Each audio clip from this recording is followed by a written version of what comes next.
পীর এনায়েতুল্লাহ আব্বাসীকে বলছি, বাংলাদেশে যত পীর আছে সবার ইতিহাস গোড়াপত্তন আখড়া ইন্ডিয়া বা ভারতে। চিশতিয়া, সাবরিয়া, নকশবন্দিয়া, কাদরিয়া, কওমিয়া, তাবলিগ, আওয়ামী লীগ সবগুলোর রক্ত ভারতের মাটির সাথে মিশে আছে।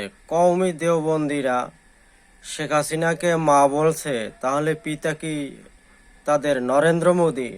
শেখ হাসিনাকে কওমিয়ালারা কওমি জননী বলছে, অর্থাৎ কওমিয়াদের মা। যুগে যুগে এক শ্রেণীর আলেম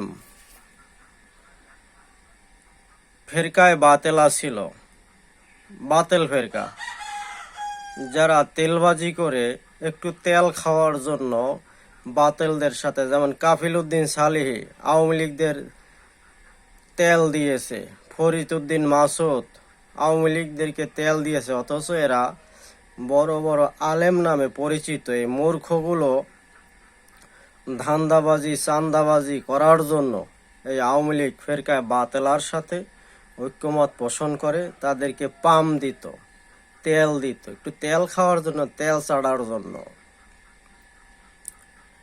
ইসলাম বিদ্বেষীদের সাথে ঐক্যমত যুগে যুগে বাতেল আলেম তেল খাওয়ার জন্য চলেছে। প্রত্যেক পীরের দরবার শিরিকের একটি হেড অফিস বা শিরকের একটি আড্ডাখানা। পৃথিবীতে সবচেয়ে বড় মহাপাপ হলো শিরক। আপনাদেরকে একটি বলছি যে, আপনাদেরকে একটা সংক্ষিপ্ত উদাহরণ দিই। আল্লাহ তাআলা বলেছেন কোরআনুল কারীমের ভিতরে, ইন্নী ওয়াজ্জাহতু ওয়াজহিয়া লিল্লাযী, নিশ্চয়ই ইব্রাহিম আলাইহিস সালাম বলেছেন, নিশ্চয়ই আমি মুতাওয়াজ্জা হলাম সেই সত্তার দিকে, ওয়াজহিয়া লিল্লাযী ফাতারাস সামাওয়াতি ওয়াল আরদ, যিনি আসমান ও জমিনের মালিক। কিন্তু আমাদের দেশের পীর মোতাওয়াজ্জা হয় তার পীরের দিকে, মুরিদ মোতাওয়াজ্জা হয় তার পীরের দিকে। যেমন সারসিনার পীর সাহেব বলে, আমার কলব, আমার পীর সাহেবের কলবের দিকে মোতাওয়াজ্জা, তার পীর তার পীরের কলবের দিকে মোতাওয়াজ্জা, তার পীর তার কলবের দিকে মোতাওয়াজ্জা। অর্থাৎ নেসারউদ্দিন, আবু সালেহ সাহেব এবং মহিবুল্লাহ সাহেবের তাদের একই মূল মন্ত্র ছিল, প্রত্যেকটা পীরের দরবার এক একটা।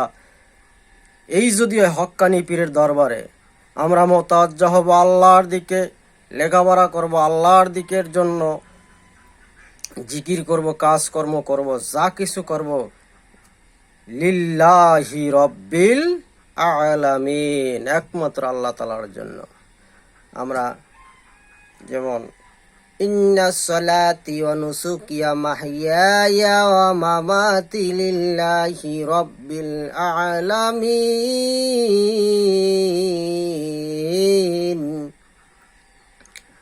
নিশ্চয়ই আমার নামাজ, আমার কোরবানি,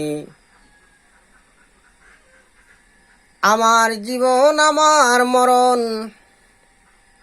একমাত্র সব হবে আমার রব, আমার আল্লাহর জন্য। পীরেরা শিখায় আমার কলব, আমার পীরের কলবের দিকে মোতাওয়াজ্জা, তার পীরের দিকে মোতাওয়াজ্জা। প্রত্যেকটা পীরের দরবার হলো শিরক এবং বেদাতের হেড অফিস, এছাড়া আর কিছুই আমরা দেখতে পাচ্ছি না।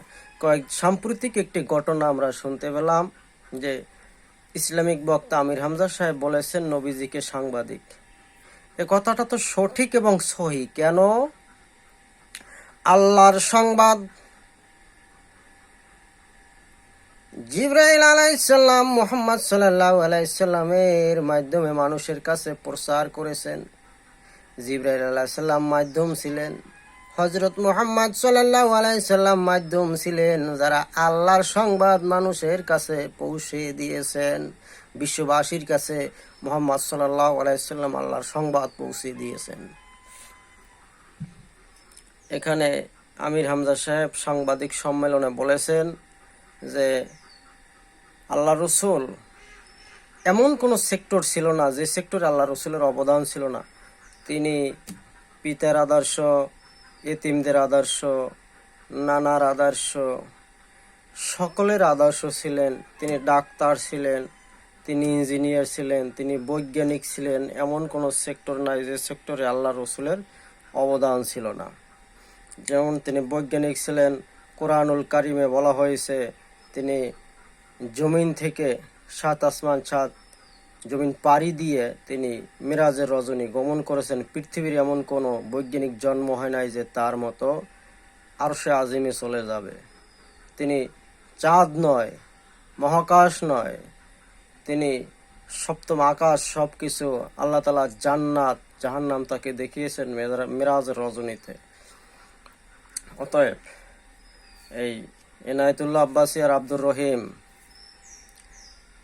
এনায়েতুল্লাহ আব্বাসী আব্দুর রহিম যারা শিরিক খুঁজে পায় না, কানা দাজ্জাল, দেড়বেটারি, আওয়ামী লীগের দালাল, পেট দেখলে মনে হয় গর্ভবতী। এত বড় পেট হয় কেমনে? পরেরটা খাইলে পেট অত বড়ই হয়। এই কানা দাজ্জাল, দেড়বেটারি, আওয়ামী লীগের দালাল এনায়েতুল্লাহ, তোকে বলছি এত মূর্খ যে সংবাদ, আল্লাহর রসুল তিনি সংবাদ মাধ্যম ছিলেন, সংবাদ প্রচার করছেন, আল্লাহর সংবাদ মানুষের কাছে পৌঁছে দিয়েছেন। সাংবাদিক সম্মেলনে আমির হামজা সাহেব বলেছেন, তো সুবিধার কি আছে, আমি দেশ ও জাতিকে বলছি আপনারা যদি জান্নাতে যেতে চান তাহলে এই সমস্ত পীর মোশরেকদের কাছ থেকে দূরে থাকবেন। আপনারা সহি ইসলাম, সহি আকীদায় প্রবেশ করুন, আল্লাহর দ্বীনের খেলাফত কায়েম করুন, কোরআনুল কারীমকে রাষ্ট্রীয় ক্ষমতায় সংসদে আনুন, তা না হলে ঈমান ধ্বংস হয়ে যাবে। যাদের এতটুকু ইলম নাই যে আল্লাহ রসুল সংবাদের কাজ করেছেন, তারা আলেম হয় কেমনে, আবার বক্তা হয় কেমনে, আমার বুঝে আসে না। কারণ এই দেশের মানুষ তো হয় কুশিক্ষিত, না হয় মূর্খ, না হয় বলদ, এরাই ওই দলের অন্তর্ভুক্ত। এই মূর্খ বক্তা আর ওয়াজ শোনে মূর্খ লোকেরা। আর এদেশের মানুষ তো মিউজিকের পাগল, কণ্ঠের পাগল। আর কোরআন যাতে সংসদে না যায় তাহলে কারা বিরোধিতা করবে? এরাই বিরোধিতা করবে। পীর, আওয়ামী লীগ, তাবলীগ, বিএনপি যারা আছে, কেউ কখনো এই কওমি আলেম এরা কখনো, কারণ কওমিদের তো এমনি এলেম কালাম কম, এরা হলো ভারতীয় এজেন্ট, ভারতীয় দালাল। এই দেওবন্দ ভারতীয় দালাল, শিরিক আর বেদাতের হেড অফিস দেওবন্দ। শিরক আর বেদাত পয়দা করে কতগুলো। আপনারা সহি ইসলাম, কোরআনুল কারীম সহিটা গ্রহণ করুন, কোরআনুল কারীম আল্লাহ রসুলের হাদিস থেকে।